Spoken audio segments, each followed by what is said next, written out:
Hello, my name is Michael Brown. I'm going to be doing this presentation for ITI 664. That would be English Learners Achievement in Content Areas with Professor Burrows. This is like the fourth time I've tried this video. I'm obviously at my house, just trying to make the best of the situation and submit the assignment. Not the best public speaker, sorry about that, but this particular assignment is going to be on how does Universal Design for Learning assist students identified as English learners, ELLs. So as an introduction, as I said, my name is Michael Anthony Brown. I enlisted in the Air Force at the age of 20. During my enlistment, I traveled to Iraq, I've been to South Korea, I've been to Japan, I've been to Germany, Ireland, Kuwait, I've been to Guam, I've been to almost every 50 state, so a lot of worldly experience here. I've done a lot of professional development with the troops and made my way up the rank through NCO, but I've only been a substitute teacher for about a year, and it's kind of interesting because it's a whole different dynamic, whole different way of thinking. You would think that being in charge of a bunch of troops and having their life is your responsibility, making sure they come home safe to their loved ones would be the toughest job in the world, but these kids can be a challenge, I'll tell you. But they're worth it and they're great, and that's why I chose this career. Unfortunately, after my time in Iraq, my lung collapsed, and the military is gracious enough to send me back to school. So here I am today. I'm trying to learn to be the best teacher possible. So as I said, I've only been teaching for about a year.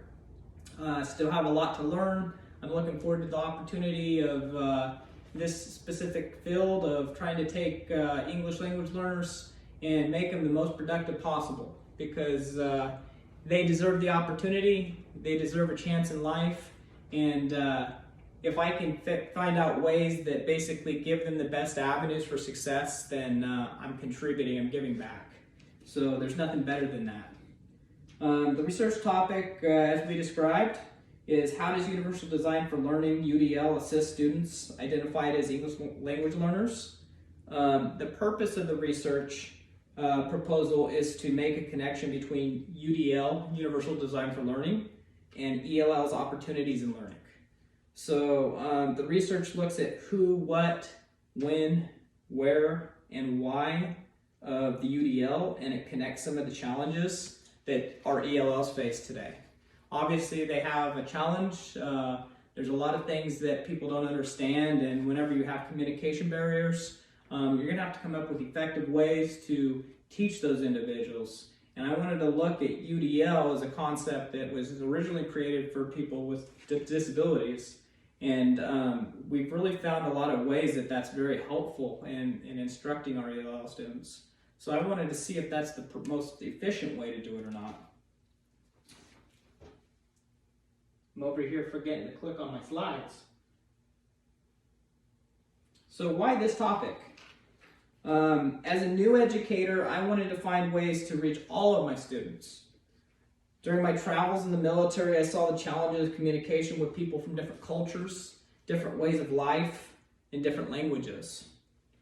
I wanted to find what educational frameworks works the best to give my future students the best opportunities for future success, and learning to communicate with their peers individually. So that's kind of why I chose this. I really do want to be the best teacher possible, and I figured that this will give me that opportunity to give my future students the best opportunities available to them. Next question, research questions. The research questions I came up with when advising or coming up with this system was, how does UDL assist in inviting an inclusive environment, classroom environment, when English language learners are present? The second question I came up with was, what components make UDL beneficial in helping all learners, especially those identified as ELLs? About the answers.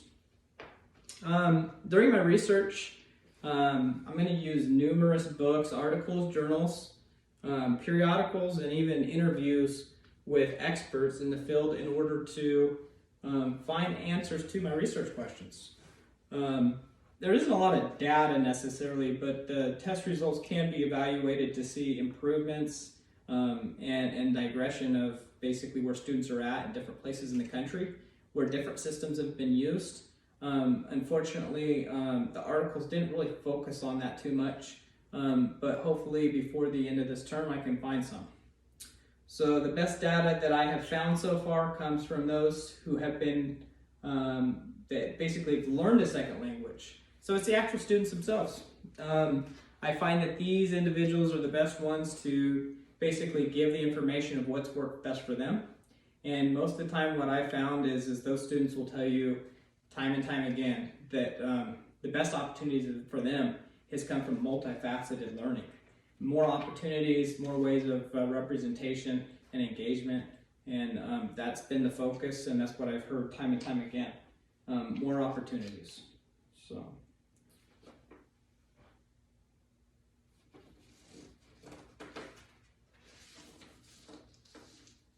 The next question is, what were your resources? My resources, most of them came from National University's library. A number of them also came from the resources, the different books that we've learned, not just through the programs through ITI, but also through ITL. So just looking back through some of the coursework and some of the books that I've already purchased, there's a lot of data that's out there that's available, but you just need to make sure that data is, something that's a reasonable thing that's coming from a .org or a .edu. Make sure that stuff's reliable, because there's a lot of information out there that basically is just going to get you twisted up. So that's really important to kind of note. Trying to see what else it says on here. Experiences related to your critical friend. For my first 2 courses with ITI, I had an amazing experience with my critical friend. We connected and we took the time to give each other the resources available. So we didn't just take the time to develop our own papers and our own reports and our own data and our own curriculum, but we also was able to help each other out and really polish each other's work and make sure that we were supportive of each other's needs. But unfortunately I had to take a break between the second course till today. So that was in January, and I have not been in communication with my current critical friend, but I'm sure that'll happen soon. So I look forward to my peers' input here in the future. Lastly, the NU Library. National University's library was an amazing resource. They tie into a number of different programs, and they give students an abundance of resources available to completing their programs. So the online database has an unlimited number of resources at their disposal. So I really can't complain about that. I did go to other, resources as well, other libraries that were public. Unfortunately, coronavirus hit, and that's really put a damper on things. Other areas where I got some of my research, though, were at the schools where I interviewed people who were like EL specialists and EL coordinators. I spoke with a lot of the students, and then my student teaching, I only went through the first one, but the first one gave me good resources for being in a classroom with some ELL students, being able to pick up some of the things that was effective for them and just through personal observation. So those were all techniques that were used that were very beneficial. Methodology. As I stated in my introduction, I have had a lifetime of experience in experiencing linguistic challenges while serving in the military. Today, I want to find ways to increase my students' ability to learn English through established protocols and methods where educational frameworks will yield the best results for productive future for those students. And that comes from the experts and just kind of taking the work that's already been done. I don't believe in reinventing the wheel. I believe in taking the things that do work and using those to your advantage. So I've just kind of looked through the data, looked through the research, been through and used ELLs as a research label, and then I also looked up about UDL, tried to cross the two and fuse them together, find out what came and what works and what doesn't. And the research pretty much shows that UDL is a pretty amazing way of reaching all your learners. So it did specify a lot of different information for ELLs in particular, but it is very helpful. And if you can integrate SEL with the work with UDL, you're going to be 10 times better off. So my final thought regarding advice for research strategies, curating, time management, and organization. Man, this can be a challenge. Being a military guy, you have to stay organized, you have to stay disciplined.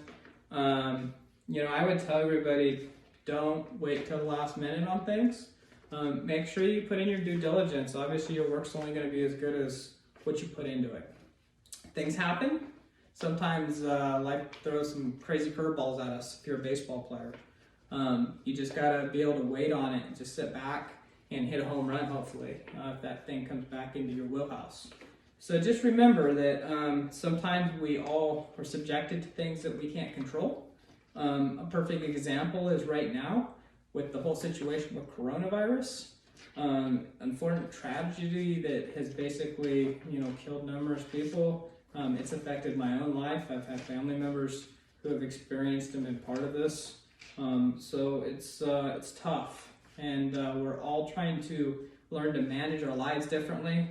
But in terms of when you go through your research, do your diligence. Just take your time. Make sure that you're very specific in your planning. Pay attention to what your instructors tell you. Follow the directions. And as long as you're following your directions and you're doing your best, then worst case scenario, even at the worst end of the spectrum, that, worst case is that you learn something new. So this is all used as an opportunity for us to make us better teachers, to make us better in the education field, and to be able to help our students out.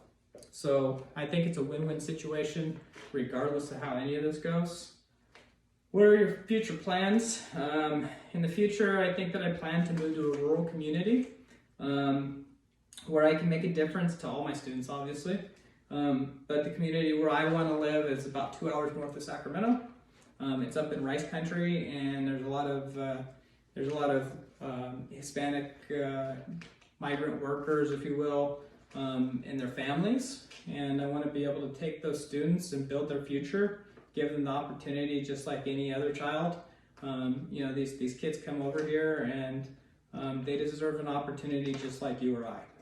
So being from a situation where I understand how communication barriers exist, I want to be able to use the knowledge that I've learned both in my real life situations, the military, as well as through the books that I've read, through the education I've received through my instructors. I want to make the difference for the kids. So I think I hit all the points, went through and discussed introduction to who I am, the research topic I'm talking about, why I want to investigate this, different research questions that are aligned with, the data collection approach.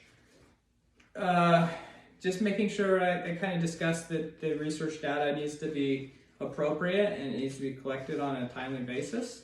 It needs to be done in a way that you're basically collecting good information. How do you find or plan to find the answers to your research questions? A lot of it's already done, but there's obviously still more, and I plan on refining things until the very end. So anyways, thank you. It's nice to meet everybody, and I look forward to the rest of the class.